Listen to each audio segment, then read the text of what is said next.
नमस्कार। मैं हूं महेंद्र सिंह और आप देख रहे हैं कैपिटल हेडलाइंस। बात आज बिहार की सियासत की। बिहार के बहुत बड़े नेता या देश के बहुत बड़े नेता लालू प्रसाद यादव ने एक ऐसा बयान दिया है जिस पर पूरे देश में बवाल हो गया है। बीजेपी ने लालू प्रसाद यादव को जबरदस्त काउंटर किया है। वो बयान ये है कि लालू प्रसाद यादव ने कहा है कि मोदी सरकार अगस्त में गिर जाएगी। आखिर इतने बड़े नेता लालू प्रसाद यादव ये बयान उन्होंने जो दिया है, क्यों दिया है, इसके पीछे क्या कारण है। इसके अलावा तमाम विपक्षी दल, इंडिया ब्लॉक के जो नेता हैं, उन्होंने भी समय समय पर यही कहा है कि मोदी सरकार अपना कार्यकाल पूरा नहीं करेगी। तो ऐसा क्या है जो विपक्ष इस तरीके के बयान दे रहा है, जबकि एनडीए को, पूरे गठबंधन को, जो प्री पोल्ड अलायंस था, उस गठबंधन को बहुमत मिला है। तो आखिर विपक्ष क्या कुछ गुणा गणित लगा रहा है, क्या कुछ पॉलिटिकल गोटियां चल रहा है, या यूं ही ख्याली पुलाव है, इसको समझेंगे इस चर्चा में। और हमारे साथ doctor Satyendra Kumar political analyst हैं और कांग्रेस के सिंपथाइजर हैं, वरिष्ठ नेता हैं। डॉक्टर सत्येंद्र कुमार, पटना से आपका स्वागत है कैपिटल हेडलाइंस में। और हमारे साथ वरिष्ठ पत्रकार वात्सल राय जी हैं, कैपिटल हेडलाइंस के कंसल्टिंग एडिटर हैं, तमाम बड़े चैनलों, बीबीसी, आज तक, अमर उजाला, पीटीआई जैसे संस्थानों में काम कर चुके हैं। वात्सल जी, आपका स्वागत है। नमस्कार महेंद्र भाई। डॉक्टर सत्येंद्र कुमार को भी नमस्कार और सभी देखने वालों को सादर प्रणाम। वात्सल जी, लालू प्रसाद यादव का जो बयान है, बहुत सीजन्ड पॉलिटिशियन है, बहुत बड़े नेता हैं। ये बयान को आप किस तरीके से लेंगे? क्या इसके पीछे की रणनीति, राजनीति लालू प्रसाद यादव के बयान के पीछे है? लालू प्रसाद यादव जी, जैसा आपने कहा कि बहुत पुराने नेता हैं, अनुभवी नेता हैं और छात्र आंदोलन से लेकर राजनीति के एक तरीके से उन्होंने शिखर को भी छुआ है। अपनी पार्टी बनाई है उन्होंने, राष्ट्रीय जनता दल, उसी का स्थापना दिवस था। और मुझे ये लगता है इस बयान के बाद एक सवाल जरूर पूछा जाना चाहिए कि आखिर इतना उतावलापन क्या है। क्या विपक्ष वाकई अपनी भविष्यवाणियों को लेकर, अपने दावों को लेकर गंभीर है? क्योंकि लालू प्रसाद यादव जी पहले ऐसे नेता नहीं है जिन्होंने इस तरह का दावा किया है कि यह सरकार स्थिर नहीं होगी, टिकेगी नहीं। बहुत सारे नेता विपक्ष के खास तौर पर ये दावे कर रहे हैं। सरकारी गठबंधन, जो सरकार चला रहा है गठबंधन एनडीए, उसकी दरारें दिखा रहे हैं। जो नेता साथ जुड़े हुए हैं भारतीय जनता पार्टी के और बड़ी पार्टियां हैं, वो याद दिला रहे हैं कि ये पार्टियां अलग अलग समय में भारतीय जनता पार्टी का साथ छोड़ चुकी हैं और एक नाजुक गठबंधन इसको बताया जा रहा है। लेकिन जिस तरह से उन्होंने डेडलाइन दी है अगस्त की, ये निश्चित तौर पर एक सवाल जरूर उठेगा महेंद्र भाई कि आखिर क्या ये हवाई दावे कर रहे हैं या इनको कोई उतावलापन है। क्योंकि अखिलेश यादव, जिन्होंने उत्तर प्रदेश में एक बहुत अच्छा शो किया है, उसकी तुलना अगर बिहार में राष्ट्रीय जनता दल के शो से की जाए तो वैसा शो नहीं कर पाए हैं। राष्ट्रीय जनता दल को सिर्फ 4 सीटें मिली है। विपक्षी गठबंधन ने, या कहा जाए कि अलायंस से बाहर के कुछ निर्दलीय भी जोड़ दिया जाए, तो 40 में से सिर्फ 10 सीटें बिहार की लोकसभा की वो जीत पाए हैं। जो संख्या बल है, क्योंकि अगर ये सरकार गिरेगी जी। और दोबारा चुनाव होगा तो उसके लिए न देश की जनता तैयार है और तमाम ऐसे सांसद, तमाम ऐसे दल वो भी तैयार नहीं है। लेकिन ये पहला बयान नहीं है, इकलौता बयान नहीं है। डॉक्टर सत्येंद्र कुमार हमारे साथ हैं। राहुल गांधी ने भी शपथ ग्रहण जब हुआ था सरकार का, उसके 1 सप्ताह बाद ही ब्रिटेन के एक अखबार को इंटरव्यू दिया था, फाइनेंशियल टाइम्स को, उन्होंने भी दावा किया था। और उन्होंने जो अखबार ने लिखा था, मैं बिल्कुल कोट अनकोट मैं उस हेडलाइन को बताता हूं कि Narendra Modi government will struggle to survive. ये राहुल गांधी ने उस समय कहा था कि वो स्ट्रगल करेगी टिके रहने के लिए, लेकिन इन्होंने तो बिल्कुल तारीख की घोषणा कर दी है। और इस तरह की घोषणा चुनाव के दौरान भी लालू प्रसाद यादव ने, हमने उनके कई बयान सुने थे, और उन्होंने कहा था कि इस बार नरेंद्र मोदी प्रधानमंत्री नहीं बन पाएंगे। हालांकि ये सब दावे और इस तरह की भविष्यवाणियां सही साबित नहीं हुई। भारतीय जनता पार्टी के नेता, जनता दल यूनाइटेड के नेता और एनडीए गठबंधन के बाकी जितने भी बड़े नेता हैं, इस बयान पर अपनी प्रतिक्रिया दे चुके हैं। लालू यादव से सवाल पूछ चुके हैं, राष्ट्रीय जनता दल, कांग्रेस, इंडिया गठबंधन से सवाल पूछ चुके हैं। तो ये बयान जो है, ये अपने कार्यकर्ताओं में उत्साह भरने का एक तरीका ज्यादा नजर आता है, या फिर इसे कहा जा सकता है कि एक उतावलापन दिखता है विपक्ष के अंदर। बहुत दिनों के बाद विपक्ष के पास, कम से कम 10 साल के बाद ऐसा मौका आया है जब वो संख्या बल में इस तरह की कमियां निकाल के, संख्या बल के आधार पर नरेंद्र मोदी सरकार को चैलेंज कर सकते हैं। तो मुझे लगता है कि वो लगातार एक दबाव बनाए रखना चाहते हैं, जिससे ये लगे कि विपक्ष का मनोबल नतीजे आने के बाद, 4 जून के बाद से बहुत ऊपर है। फिलहाल महेंद्र भाई, मुझे यही एक चीज नजर आती है इस बयान में, और कुछ खास अगस्त वाली बात में दम मुझे नहीं दिख रहा है।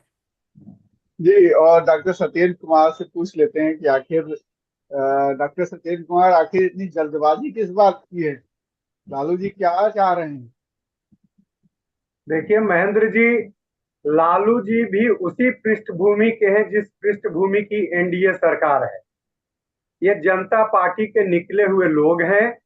सब एक दूसरे को समझते हैं, जानते हैं, एक संपर्क में रहते हैं। नीतीश कुमार जी छोटे भाई हैं लालू जी के। नायडू जी भी संपर्क में रहते हैं। शरद पवार, वहां जो महाराष्ट्र में शिंदे वगैरह हैं, वो लोग संपर्क में रहते हैं।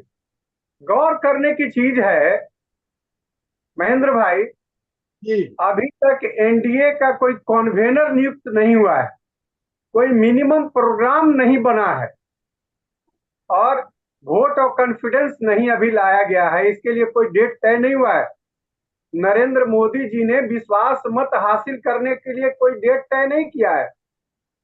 बजट सत्र शुरू होगा, बजट में ये देखा जाएगा कि किस स्टेट को क्या स्टेक होल्डर को मिल रहा है। नायडू जी आकर के मिल करके, और दूसरे पार्टी से भी मिल करके गए हैं, कांग्रेस वालों से भी मिल करके, नीतीश जी भी इंतजार कर रहे हैं। तो इन सारे चीजों का अवलोकन करने के बाद लालू जी काफी अनुभवी, बहुत पुराने लीडर हैं, और बता रहे हैं अगस्त, क्योंकि 23 जुलाई के बाद सेशन शुरू होगा, बजट सत्र शुरू होगा। अभी फिर उसके बाद डेट कौन सा तय होगा विश्वास मत हासिल करने के लिए। तो विश्वास मत हासिल करने के समय ये बजट में जो आप बनेगा हर एक स्टेट के लिए, गिव एंड टेक की बात होगी, उसका असर तो पड़ेगा ना विश्वास मत हासिल करने में।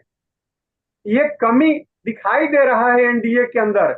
और नरेंद्र मोदी जी जिस नेचर के हैं, अकेले मन की बात करते हो, जन की बात नहीं करते हैं, अकेले की बात करते हैं। तो जो रिगार्ड देना चाहिए अपने सहयोगियों को, वो दे नहीं पाएंगे, क्योंकि वो अपने आदत से लाचार हैं। पिछले दो दो जो सरकार रही उनकी पूर्ण बहुमत की रही, तो असर नहीं पड़ता था, लेकिन आज के डेट में असर पड़ेगा। और कौन कहां कब छिटकेंगे कोई ठिकाना नहीं है। तो मुझे जो लगता है, और फिर एक बात और है, बड़े लीडर जो पार्टी के रहते हैं वो अपने कार्यकर्ताओं को आगाह करते हैं। अब जैसे आगाह कर रहे थे नरेंद्र मोदी जी चुनाव में कि इस बार 400 से पार आ जाएंगे, मतलब ज्यादा मजबूत होंगे। हुआ नहीं, लेकिन उनका एक अनुमान था, वो करते रहे। वैसे ही लालू जी का अनुमान है, उनको लग रहा है, लोगों से बातचीत हो रही होगी, ये सरकार अगर नहीं दे पाएगी तमिलनाडु, वहां चंद्रबाबू नायडू को, आंध्रा में जो चाहते हैं 1 लाख करोड़ रुपया से ऊपर का पैकेज, स्पेशल पैकेज चाहते हैं नीतीश जी, अगर ये नहीं दे पाएंगे तो फिर ये लोग क्या करेंगे क्या नहीं करेंगे। मंत्रिमंडल में भी जिनको मन अनुकूल चीज नहीं मिला होगा वो अलगे खुंदक होगा। तो उसके लिए समय कौन सा है? जब विश्वास मत हासिल करने के वक्त वोट देने की बात होगी, वाजपेयी जी की सरकार 1 वोट से हार गई थी, रामविलास जी के वोट से। कब कौन कहां जाएगा कोई ठिकाना नहीं है। इसलिए ये राजनीति संभावनाओं का खेल है। और लालू जी अगर कह रहे हैं कि अगस्त में गिर सकती है सरकार, तो बहुत हल्के में लेने की जरूरत नहीं है। वैसे तो दिखता बहुमत है बाहर से, लेकिन न एनडीए का कोई कन्वेनर है, न एनडीए का कोई मिनिमम प्रोग्राम है।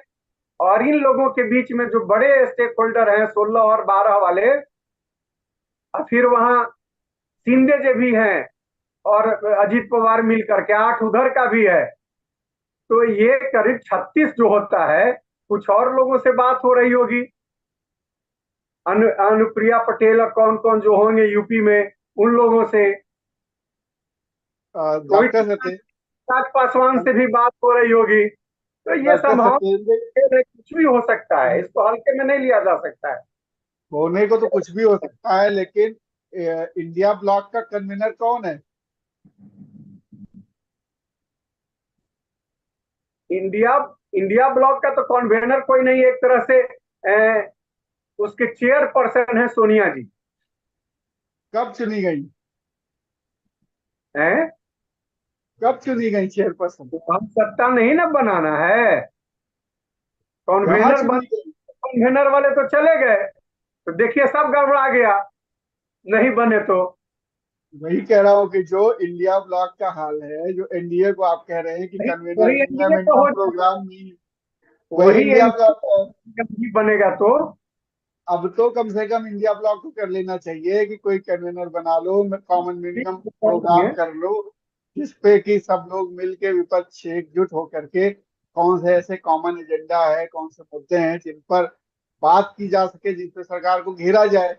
अभी तो हवाई बातें कर रहे हैं, कोई कुछ कहता है, कोई कुछ कहता है, एक मत हो ही नहीं पा रहे हैं, सरकार को घेरने में भी नहीं हो पा रहे हैं। तो नहीं ये कैसे महेंद्र कैसे गिराएंगे, और जी, गिरा भी देंगे सरकार तो बनाएंगे कैसे?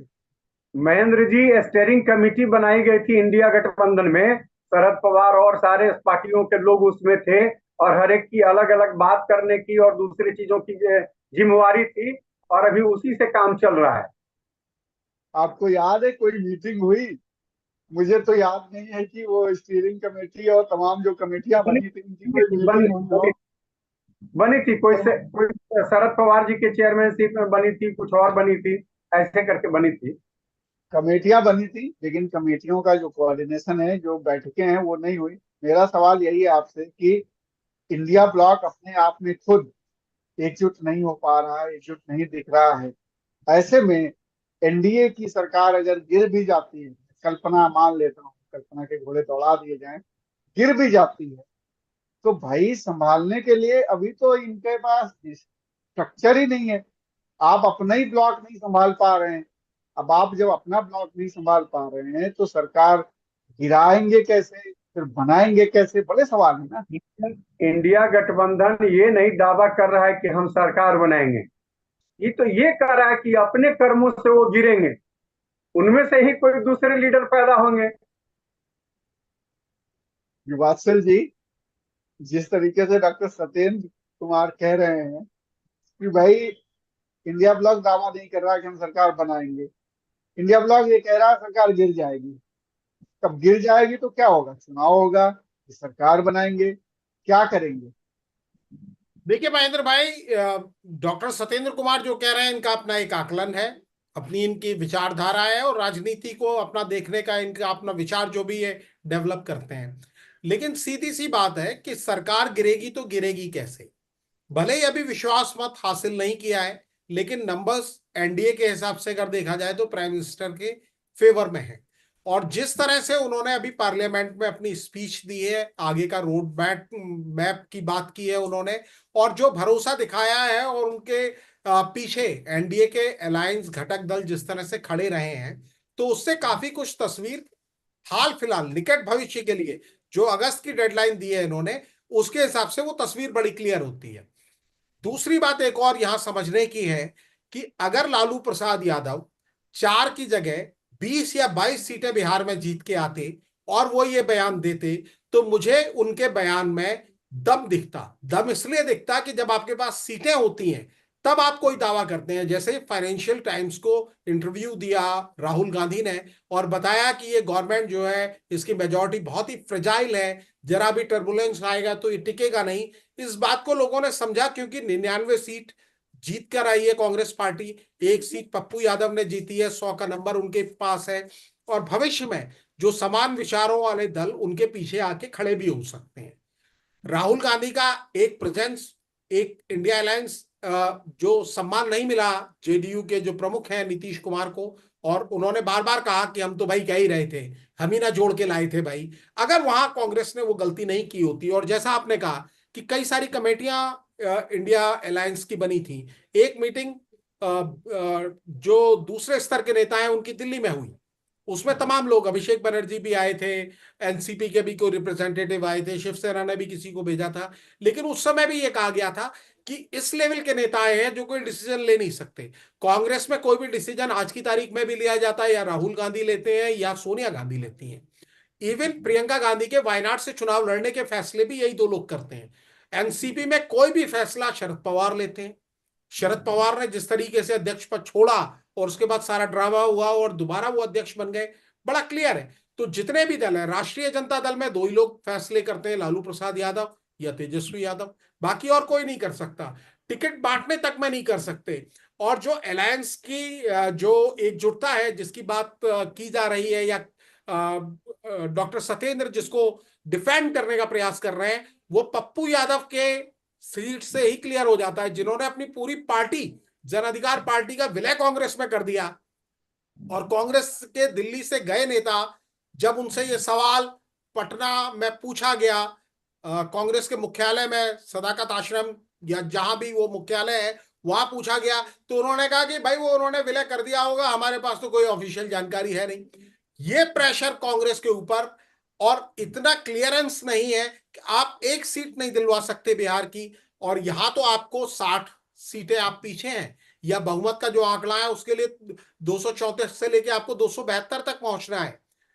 इस देश की जनता को जो भी सरकार बनाएगा या सरकार गिराने का प्रयास करेगा, उसको भी कोई जवाब देना पड़ेगा। चंद्रा बाबू नायडू की डिमांड है, अखबार इसके बारे में लिख रहे हैं, वो आके मिलके गए, 1000 करोड़ की डिमांड है, या जितनी भी डिमांड है वो पर्दे के पीछे डिमांड हुई है। नेचुरली जब आप समर्थन देते हैं तो समर्थन के बदले में अपने राज्य के लिए, अपनी सरकार चलाने के लिए अपनी हिस्सेदारी मांगते हैं। लेकिन हिस्सेदारी का सवाल तो महाराष्ट्र में भी हुआ होगा, जहां शिंदे साहब बीजेपी के साथ मिलकर सरकार चला रहे हैं। शिंदे साहब मुख्यमंत्री हैं, देवेंद्र फडणवीस उप मुख्यमंत्री हैं, जिन्होंने महाराष्ट्र की हार की जिम्मेदारी लेते हुए इस्तीफा देने की पेशकश की, लेकिन उनको रोक लिया गया। इसी तरह के मैं आपको एग्जाम्पल बिहार का भी दे सकता हूं कि जिन नीतीश कुमार को कांग्रेस और राष्ट्रीय जनता दल अपने पाले में नहीं रख पाया, उसको दोबारा एनडीए अपने साथ लेकर आ गया। तो कोई ना कोई डील तो होती है जिसकी वजह से आप अपना बहुमत, अपने गठबंधन को बचाए रखते हैं। जो लोग चले जाते हैं उनको भी आप बुला कर लाते हैं। और जो अगस्त की आपने डेडलाइन दी है, ये डेडलाइन ऐसी है कि जिसके लिए अभी विपक्ष खुद ही तैयार नहीं है। राहुल गांधी भी मेजोरिटी को फ्रेजाइल बता रहे हैं, टर्बुलेंस की बात कर रहे हैं, लेकिन अभी देश में वो स्थिति नहीं है। ये माना जा रहा है कि एनडीए को लोगों ने चुना है, बीजेपी की सीटें कम किया है। लगातार राजनीतिक विश्लेषक इस बात की समीक्षा कर रहे हैं कि देश की जनता ने ऐसा मैंडेट दिया है कि जीतने वाला हारा हुआ लग रहा है और हारने वाला जीता हुआ लग रहा है। जीतने वाले का मतलब यह है कि जो सरकार बनाए उसके पास मेजोरिटी होती है, वो चुनाव जीत के आया होता है। लेकिन बीजेपी ने जो 400 पार का नारा दिया था, 370 सीटें का दावा किया था, वो जनता ने उनको 240 करके उनकी ताकत को सीमित किया है। और ये सीमित किया है इसलिए कि विपक्ष भी रचनात्मक रहे, सरकार भी जो वादे करती है तो वो पूरे करे, टू द पॉइंट रहे, विपक्ष चेक कर सके सरकार को, और सरकार जिन दावों पर दावे करके लोगों के बीच गई है वो काम करती रहे। लेकिन फिलहाल अगर आप मुझे पूछें, मेरा जितना भी अनुभव है, मैं अपने अनुभव के आधार पर कह सकता हूं, अगस्त की डेडलाइन बिल्कुल नहीं हो सकती। कांग्रेस के नेता ने कोशिश की, राहुल गांधी जब लोकसभा में स्पीच दे रहे थे तो उन्होंने कोशिश की एक कि बीजेपी के बीच में जो अंतर विरोध है, नेताओं के बीच में जो टकराव है, उसको वो उभार सके। उन्होंने ये कहा कि नरेंद्र मोदी जी पर आरोप लगाया कि आप अपनी पार्टी के लोगों को भी दबा के रखते हैं। इसी तरह जब प्रधानमंत्री बोलने के लिए आए तो तमाम विपक्षी दलों ने उनके ऊपर तगड़े प्रहार किए थे, चाहे वो टीएमसी हो, चाहे वो समाजवादी पार्टी हो या बाकी दल हो। लेकिन उन्होंने सिंगल आउट किया राहुल गांधी और कांग्रेस को, क्योंकि वो भी विपक्ष के हर दल से अपने संबंध खराब नहीं करना चाहते हैं। अगर कोई पार्टनर यहां से जाए तो बीजेपी भी अपनी संभावनाएं खुली रखना चाहती है कि वहां से किसी को लाया जा सके। लेकिन ऐसी कोई कोशिश इंडिया अलायंस की तरफ से, जैसा आपने खुद ही कहा कि लीडर का नाम बताएं, वो कोई लीडर नहीं है। विपक्ष का लीडर जरूर राहुल गांधी जी बन गए हैं, लेकिन अलायंस का कोई लीडर नहीं है। ममता बनर्जी से सीधी टकराहट है। आम आदमी पार्टी ने पहले बयान दे दिया, अब जयराम रमेश का बयान आ गया कि हरियाणा में हम आम आदमी पार्टी के साथ चुनाव नहीं लड़ेंगे। इसी तरह तमाम दलों के आपस में अंतर विरोध है और सरकार को निश्चित तौर पर इसका फायदा मिलता रहेगा। नंबर भी उनके साथ है, स्टेबिलिटी भी उनके साथ है। और अगर विपक्ष उतावलापन दिखाता है, इस तरह की भविष्यवाणियां करता है, तो उससे विपक्ष का उतावलापन जाहिर होगा और जनता के बीच में जो एक इमेज बन सकती है उसको बनने में ही चूकेंगे। बेहतर यह हो कि ये सरकार को गिराने की बात ना करें। जहां सरकार चूक रही है वहां जनता ने जो मैंडेट दिया है उसका इस्तेमाल करें ना, सवाल उठाएं, संसद के अंदर भी उठाएं, बाहर भी उठाएं, जनहित के और मुद्दे सरकारों से कराएं, अपने गोल स्कोर करें, अपने नंबर्स बढ़ाएं। महेंद्र बिल्कुल। भाई। और ढोल पीट के तो सरकारें गिराई नहीं जाती हैं कि आप जो है पहले मुनादी करवा दीजिए कि हम सरकार गिरा देंगे और फिर सरकार गिराई जाएगी। ये चीजें तो जो पॉलिटिक्स में रहते हैं जानते हैं, वो गुपचुप होती हैं चीजें। एक मतलब कान को दूसरे कान तक भी खबर नहीं पहुंचती कि सरकार गिरने वाली। महाराष्ट्र में जब शिवसेना कांग्रेस गठबंधन की सरकार थी, कैसे गिरी उद्धव ठाकरे को पता ही नहीं चला, शिंदे कब लेके चले गए। वो ऐसा थोड़ा ही है कि वो डेट देंगे कि जी इस दिन सरकार गिराएंगे, फिल्म तो चल नहीं रही है। दूसरी चीज, यूपीए ने जब सरकार चलाई 10 साल मोदी सरकार से पहले, तो कांग्रेस की कितनी सीटें थी? कांग्रेस की सीटें इसी जी, तरीके से 206 थी। सीटें कांग्रेस ने जीती थी हाँ। दूसरे टर्म में। और पहले टर्म में इससे भी कम सीटें थी। हाँ, जब उतनी सीटें जीत के कांग्रेस सरकार चला सकती है, तो 240 सीटों के आसपास जीत के बीजेपी क्यों नहीं चला सकती है? ये भी एक बड़ा सवाल है। और बीजेपी के तो ज्यादा अच्छे मैनेजर्स माने जाते हैं, वो तो कांग्रेस की सरकारें गिरा गिरा के अपनी सरकारें बना लेते हैं। ये लोग कहते रह जाते हैं, वो सरकार बदल देते हैं, चाहे वो गोवा हो, चाहे वो अ, आप ये देखिए उत्तराखंड में हो, चाहे वो मध्य प्रदेश में हो, तमाम जगह तो ये लोग, नॉर्थ ईस्ट में देखिए किस तरीके से कमाल कर दिया। तो डॉक्टर सत्येंद्र, बस चलते चलते 1 मिनट में, वाकई क्या सीरियसनेस है या सिर्फ अपने कार्यकर्ताओं को एक जोश भरने के लिए इस तरीके के बयान दिए जा रहे हैं? महेंद्र जी, इसमें कोई संदेह नहीं कि मोदी जी की सरकार जो है वो माहिर खिलाड़ी है दूसरे किसी की सरकार गिराने में। इस्तीफे करवा करके और गिराती है और अपनी सरकार बनाती है। यहाँ जो टेक्निकल बात है, अभी अभी फर्स्ट राउंड जो टेक्निकल बात है वो गिराने की नहीं है, बनाने की है, विश्वास मत हासिल करने की है। अब विश्वास प्रस्ताव किसी तरह का नहीं है। इस सरकार को विश्वास मत हासिल करना है, जिसमें विपक्ष का कुछ भी लेना देना नहीं है। उनको जिन पार्टियों ने समर्थन दिया है, उन पार्टियों के द्वारा वोट दे करके और 272 से पार करना है। तो ये चीज है। अब उन लोगों को कहीं अनुमान में लग रहा है, उनके जो साथी हैं अभी, जो बजट में अगर नहीं दिखेगा, गिव एंड टेक की जो बात है अगर नहीं पूरा होगा तो छिटक सकते हैं। इसमें विपक्ष का कुछ भी लोन लेना देना अभी नहीं है, अभी कोई रोल नहीं है। इस टेक्निकल बात को समझा जाए, 272 मोदी जी को नंबर्स लाने हैं कम से कम, उनके अपने हैं 240। अगर ठीक है, ये सब मिल करके अगर 294 जो है अगर लाते हैं, अब तो 4 वो भी दिए हैं स्पीकर के चुनाव में, 4 ये जगन मोहन रेड्डी भी दिए थे, तो 94 हो गया था 290 से। मेरा कहना यह है कि अभी इन्होंने एक कहा, इनको लगा होगा कि अंदरूनी कुछ झगड़ा है, बीजेपी के अंदर भी हो सकता है, जी व्यक्ति जी। विशेष के नेतृत्व में लोग नहीं चलना चाहते होंगे, किसी और का नेतृत्व खोजते होंगे। तो ये तो अब संभावना की बात है। ये देखिए, जब विश्वास मत हासिल करेंगे मोदी जी, उनको कितने वोट मिलते हैं, कितने एमपी का सपोर्ट मिलता है, ये सारे चीज निर्भर करेगा उस पर। और उसकी संभावना है अगस्त में, क्योंकि 23 जी जुलाई से सेशन शुरू होगा। बजट सत्र पहले चलेगा, तो एक सप्ताह तो कुछ चलेगा, तो फिर दूसरे सप्ताह अगस्त में ही ये विश्वास मत हासिल करने के लिए और रखेंगे विश्वास मत के लिए। तो इसीलिए ये कह रहे हैं, अब क्या है ना क्या है, लालू जी की बात होती होगी, हम लोगों की तो किसी से बात हो नहीं रही है, लेकिन संभावना पर बातचीत चर्चा जो हम लोग अवलोकन जी, कर रहे हैं, जो बिल्कुल देख, बिल्कुल बिल्कुल। उसमें एक अब संभावना हो सकती है। बिल्कुल, आप राजनीति वैसे भी संभावनाओं का ही खेल है, और सभी को उम्मीद रखने का भी अधिकार है। कब क्या कौन सी पार्टी पर करवट बदल ले।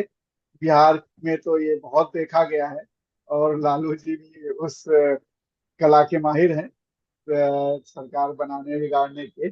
तो ठीक है, अब जो होगा वो आगे संभावनाएं बताएंगी। फिलहाल इस चर्चा में यहीं विराम देते हैं, और दर्शकों से कहेंगे कि वो क्या सोचते हैं, कमेंट करके हमें जरूर बताएं कि लालू जी के जो बयान है उसमें कितना दम है, क्या कुछ समीकरण बन रहे हैं, बिगड़ रहे हैं, हमें कमेंट करके बताएं। फिलहाल इस चर्चा में इतना ही, और डॉक्टर सत्येंद्र कुमार, आपका बहुत बहुत आभार चर्चा में भाग लेने के लिए। वात्सल जी, आपका भी बहुत बहुत आभार कैप्टन हेडलाइंस की चर्चा में भाग लेने के लिए। फिलहाल इस चर्चा में इतना ही। नमस्कार। नमस्कार।